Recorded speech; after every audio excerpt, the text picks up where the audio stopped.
உங்க வெயிட்டை மெயின்டைன் பண்ணணும்னு நினைக்கிறீங்களா? அப்படி நீங்க நினைச்சீங்கன்னா ஒரு 6 வித்தியாசமான பழக்கங்களை உங்களுக்கு சொல்லித்தரேன். ஃபாலோ பண்ணி பாருங்க. காலையில எந்திரிச்சோடனே சுகர் இல்லாம ஒரு பிளாக் காஃபி குடிச்சிருங்க. இது வந்து உங்களுக்கு ஒரு கிளீன் எனர்ஜி கொடுக்கும். உங்க பசியையும் கட்டுப்படுத்தும். இதனால காலை உணவுல கூட நீங்க அதிகமா சாப்பிட மாட்டீங்க. உங்களுக்கு எப்ப இனிப்பா ஏதாவது சாப்பிடணும் போல இருந்தாலும் ஒரு ஆப்பிள் வந்து எடுத்துக்கோங்க. ஏன்னா ஆப்பிள் வந்து கேலரி ரொம்ப கம்மி.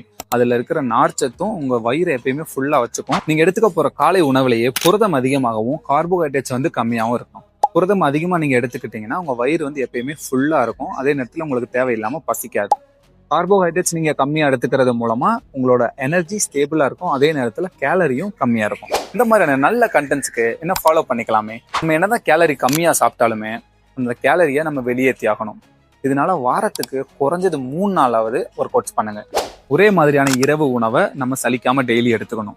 இது மூலமா நீங்க கேலரியை கால்குலேட் பண்ண வேண்டிய அவசியம் கிடையாது. அது சாலட்ஸா இருந்தாலும் சரி, எந்த மாதிரியான உணவா இருந்தாலும் சரி, ஒரு தடவை சாப்பிட்டதுக்கு அப்புறமும் குறைஞ்சது ஒரு 5ல இருந்து 10 நிமிஷம் வரை நல்லா நடங்க. அது கேஷுவல் வாக்கிங்கா இருந்தா கூட பரவாயில்ல. இந்த 6 பழக்கங்களை நீங்க ஃபாலோ பண்றது மூலமா இப்ப இருக்கிற வெயிட்டை நீங்க மெயின்டைன் பண்ணணும்னாலும் பண்ணலாம், கொஞ்சம் கொஞ்சமா வெயிட் ரெடியூஸ் பண்ணணும்னாலும் பண்ணலாம். இதை பத்தி நீங்க என்ன நினைக்கிறீங்க அப்படிங்கிறத கமெண்ட்ல சொல்லுங்க.